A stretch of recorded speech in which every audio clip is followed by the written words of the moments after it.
بلکہ قیامت والے دن بھی اس پر لعنت ہوتی رہے، کیونکہ مالک نے لعنت کی ہے اس پر۔ اللہ پاک نے فرمایا کہ لعنت تیرے پر، اے شیطان تو رد ہو جا، لعنت تیرے پر کہ تو نے میری نافرمانی کی ہے، تو نے میری حکم عدولی کی ہے، تیرے پہ لعنت ہو۔ اللہ پاک میں تو کرے گا کیا؟ کہنا باری تعالیٰ تو مجھے نا اس دن تک زندگی دے دے جو قیامت والا دن ہے۔ میں آپ کو یہ بات اس لیے بتانے لگا ہوں کہ آپ تھوڑے سے لوگ بیٹھے ہیں اور تھوڑے لوگ، ان میں سے اگر کسی ایک کی بھی بات بن جائے گی نا تو میرا خیال ہے ہماری بات ویسے ہی بن جائے گی۔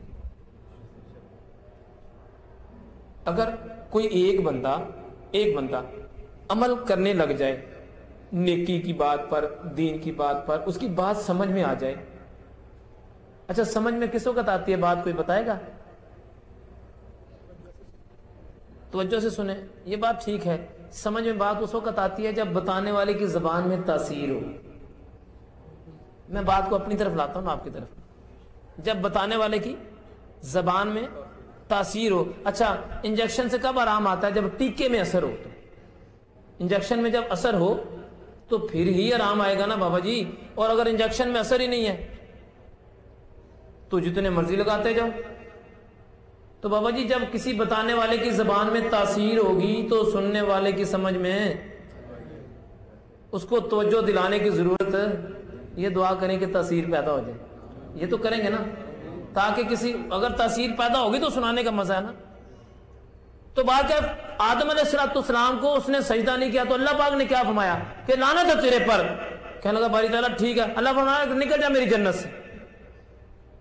اب وہ جاتے جاتے کیا کہنے لگا، سنیں آج میں اور آپ، ہم معاشرے کے لوگ، ہم کہتے ہیں یار سانو شیطان نے کی کہنا ہے، میں تو نماز بھی پڑھتا ہوں، قرآن بھی پڑھتا ہوں، دین کا علم بھی حاصل کرتا ہوں، میں یہ بھی کرتا ہوں، میں بہت کچھ اپنے آپ کو دلیلیں دے کر پیش کرتے کہ ہم تو بڑے نیک اور بڑے اپنے آپ کو پارسا سمجھتے ہیں، برائی بھی نہیں کرتا، برا عمل بھی نہیں کرتا۔ یہ ساری باتیں ہمارے اندر پائی جاتی ہیں۔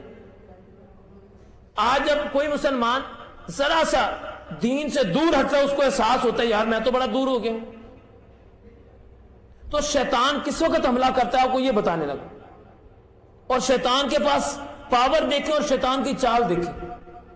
اللہ پاک فرمایا کہ لعنت ہے، تو نے میری نافرمانی کی، تیرے پہ لعنت ہے۔ کہ اللہ باری تعالیٰ ٹھیک ہے، تیری لعنت کو میں قبول کرتا ہوں، لیکن ایک گزارش ہے میری اللہ کہ تمہیں زندگی دے دے قیامت والے دن تک۔ اللہ پاک فرمایا ٹھیک ہے جا،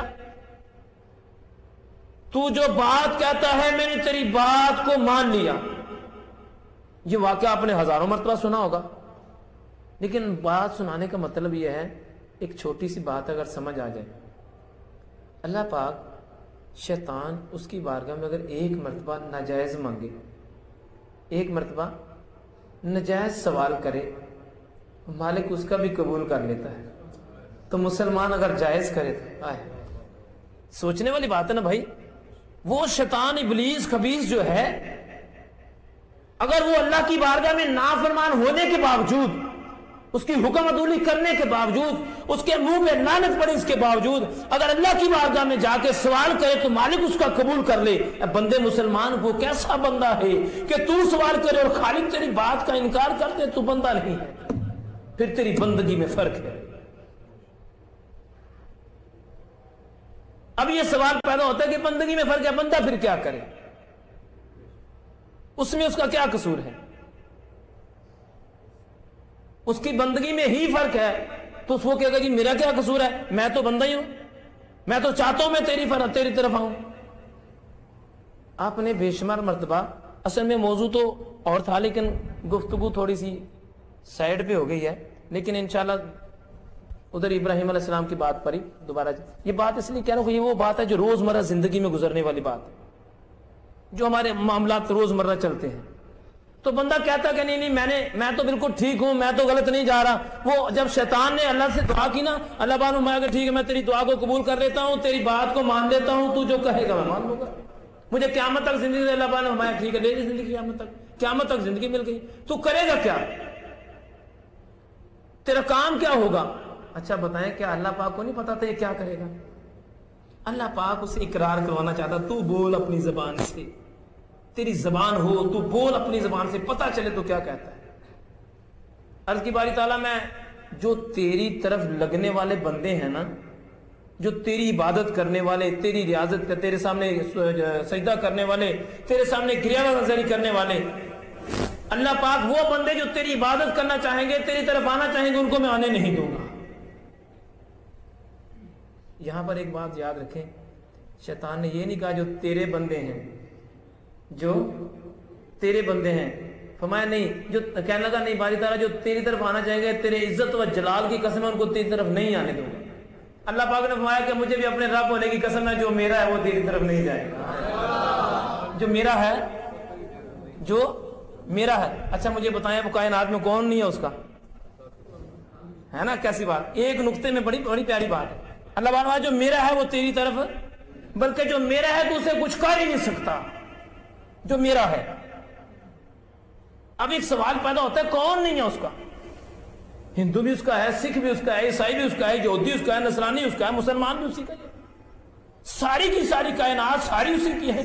مالک مان نہیں جو میرا ہے وہ تیرا ہوگا ہی نہیں، اس کا کیا معنی نکلتا ہے بھی اس کا، پیدا بھی اس نے کیا، اور پھر وہ اعلان کر رہا ہے کہ جو میرا ہے وہ تیرا نہیں ہے، جو میری طرف آ جائے گا وہ تیرا نہیں ہے، اور تو بھڑکا ضرور سکتا ہے لیکن میرے بندے کو تو کچھ نہیں کر سکتا۔ اب اس کا کون ہے؟ جب اس کو رد کر دیا گیا نا تو کہنا اللہ تیرے رب ہونے کی قسم ہے مجھے، میں تیرے بندوں کو بھڑکاتا رہوں گا، تیری طرف نہیں آنے دوں گا۔ اب اس کی صورتحال دیکھ لے کیا ہوتی ہے، بندہ نماز پڑھنا چاہتا ہے نماز نہیں پڑھ سکتا، قرآن پڑھنا چاہتا ہے قرآن پڑھنے کو نہیں جی چاہتا، روزہ رکھنا چاہتا ہے بہانے ہلے شروع ہو جاتے ہیں، رشوت کا لین دین، سود کا کاروبار، جھوٹ، فراڈ، غلط بیانی، عجیب عجیب معاملات ایسے کہ جو اندر ہی اندر پتہ ہوتا ہے تیسرے بندے کو خبر ہی نہیں ہوتی۔ بندہ یہ سمجھتا ہے کہ شاید میرے سوا کسی کو پتہ نہیں ہے، تو مالک بھی بڑا بے نیاز ہے، مالک فرماتا ہے بس میرے سوا بھی کسی اور کو پتہ نہیں ہے۔ اگر تو وہ میرے میں بات ہو جائے، یعنی وہ مالک کی بارگاہ میں التجا کر لے، توبہ کر لے، گزارش کر لے کہ اللہ تو میرا رب اور میں تیرا بندہ ہے، اللہ تو مجھے معاف کر دے، تیرا کیا چلا جائے گا؟ مالک بات ہے تیرے میرے درمیان بات تھی، جا میں نے تجھے معاف کر دیا۔ اور کیسا بندہ ہے جو اس کے ساتھ گزارش بھی نہ کرے، گفتگو بھی نہ کرے؟ تو اللہ پاک نے فرمایا کہ جو میرا ہے وہ تیرا، تو بندے تو سارے رب کے ہیں۔ تو پھر یہاں پر اب ان کو اٹھائیں جنہوں نے قرآن کو سمجھا ہے، جن مفکرین نے، محدثین نے، بزرگان دین نے جنہوں نے قرآن کو سمجھا، ان سے پوچھیں کہ یہاں پر کیا ہوا ہے؟ تو سارے اسی کے۔ میں کہ ہاں عرض کی باری تعالیٰ جو جتنے تیرے بندے ہیں وہ تو اس کے نہیں بنیں گے نا۔ اچھا پروردگار جو بندے تو سارے تیرے، گناہگار بھی تیرے، پاپی بھی تیرے، سیاکار بھی تیرے، سارے کے سارے تیرے ہیں۔ مایا اس لیے مالک ماتا ہے کہ اس لیے سارے کے سارے میرے ہیں کہ کوئی بندہ ساری زندگی جب سے وہ حد بلوغت میں پہنچا اس وقت سے لے کے اور آخری سانس یعنی مرنے سے پہلے تک اگر وہ گناہ کرتا رہے کرتا رہے کرتا رہے، بندہ سوچتا ہے یار گناہ تو چلو اللہ کی بارگاہ میں توبہ کریں گے اللہ تعالیٰ معاف کر ہی دے گا۔ یہاں جو آپ کے لیے اور میرے کے لیے سبق آموز بات ہے، اللہ تعالیٰ گناہ تو معاف کر دے گا، بندہ توبہ کرے گا، بندہ تائب ہوگا، اللہ تو مجھے معاف کر دے، میرے گناہ معاف کر دے، مجھے بخش دے، میرے پہ رحمت کر دے، اللہ تعالیٰ معاف تو کر دے گا۔ لیکن میرے بھائی ہو سکتا ہے کہ توبہ کا موقع ہی نہ ملے، یہ بھی تو ہو سکتا ہے نا کہ توبہ کا موقع ہی نہ ملے، سارے کا سارا یہاں دھرا رہ جائے، بندہ گھر سے صحیح سلامت نکلتا ہے، واپسی میں اس کا لاشا گھر میں آتا ہے۔ ہو سکتا ہے توبہ کا موقع ہی نہ ملے، پھر کیا کریں گے؟ اور خدا نخواستہ بغیر توبہ کے جانا ہوا تو انجام دیکھ لیں گے۔